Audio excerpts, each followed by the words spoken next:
तब तुम मेरे पास आना प्रिय, मेरा दर खुला है, खुला ही रहेगा तुम्हारे लिए। ये क्लिनिक खुला है, खुला ही रहेगा तुम्हारे लिए। तब तुम मेरे पास आना प्रिय, ये ठेला खड़ा है, खड़ा ही रहेगा तुम्हारे लिए। 3-4 प्रसंग होते हैं। एक होता है कि आप किसी को बहुत चाहते हैं पर वो आपको नहीं चाहता। आपकी उम्र में ये सब तो खेल होता है। और क्या खेल होता है? मेरे घर में 2 बच्चे हैं 17 साल के, तो मैं उनको देख के समझता रहता हूँ। वो मुझसे छुप छुप के किसी से बात करते हैं और मैं छुप छुप के सुन लेता हूँ। तो उन्हें नहीं पता, मुझे तो नाम भी पता है किससे बात करते हैं। एक आध का तो एड्रेस भी पता है मुझे। और मैं तो बच्चों को बोलता हूँ कभी जाना वाना हो तो मैं ले चलूँगा, चिंता मत करना। बोल देना कि ड्राइवर साथ में आया है, टेंशन मत लेना। तो मेरे तो बच्चे मेरे दोस्त हैं, मैं तो बड़ा दोस्ती के भाव में रहता हूँ। मेरा एक ही बेंचमार्क है कि वो जिस उम्र में जैसे हैं मैं कैसा था और वो मुझसे अच्छे चल रहे हैं। उससे ज़्यादा उम्मीद मुझे करने भी नहीं चाहिए। मैंने जो कुकृत्य 8वीं क्लास में किए थे उन्होंने 11वीं क्लास में किए तो बहुत है। मैं ये क्यों मान के चलूँ कि वो देवी देवता पैदा होंगे? मेरे ही तो बच्चे हैं भाई। जीन तो मेरे ही है, तो कैसे देवी देवता हो जाएंगे? तो ज़्यादा उम्मीदें क्यों पालनी है बच्चों से भी? मैं क्यों चाहूँ कि मेरा बच्चा IAS जॉब करे? क्यों करे? वो IAS भी क्यों करे? उसका मन करेगा तो करेगा। अगर वो कहेगा कि मुझे स्टार्टअप करना है, स्टार्टअप कर लो भाई।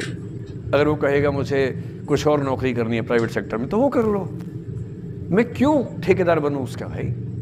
मैं क्यों ये चाहूँ कि वो मेरे रास्ते पर चले, मुझसे बेहतर बने? ये सब बेकार की बातें हैं। तो मैं कुछ सूत्रों में आपको बात बताता हूँ।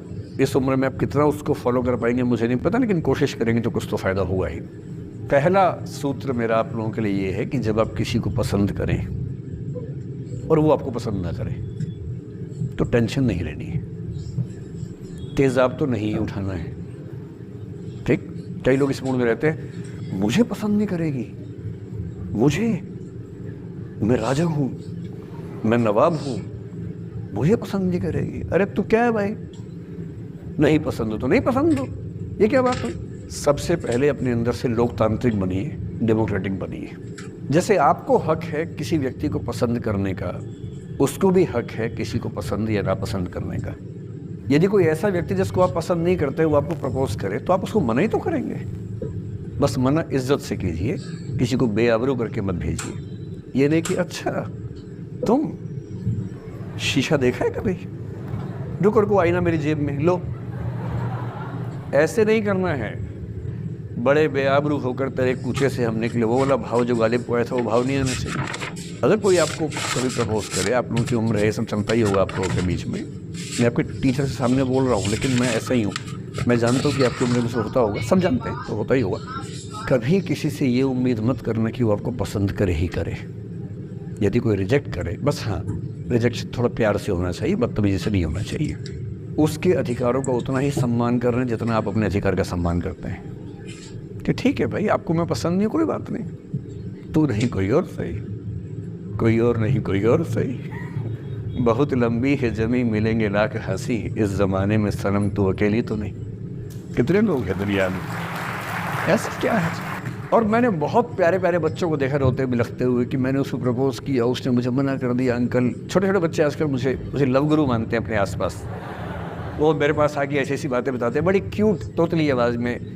मैंने उसको प्रपोज किया, उसने मुझे ऐसे वाली आवाज़ में एकदम रोते बिलखते हुए। तो मैं बोलता हूँ बधाई हो बहुत बहुत तुम्हें, कॉन्ग्रेचुलेशन।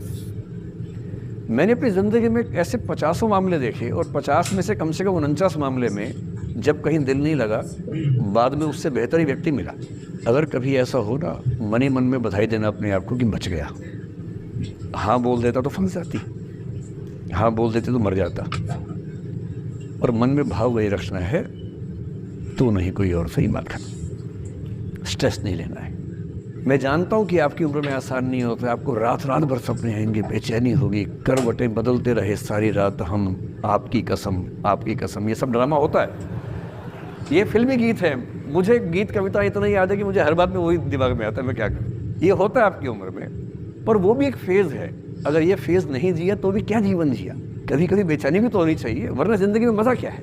अगर हर चीज़ लिनियर है, हर चीज़ फॉर्मुलाइज है, फिर मज़ा क्या है ज़िंदगी में? ये उठापटक, ये बेचैनी, ये घबराहट, ये तनाव, संत्रास भी तो होना चाहिए कभी कभी ज़िंदगी में।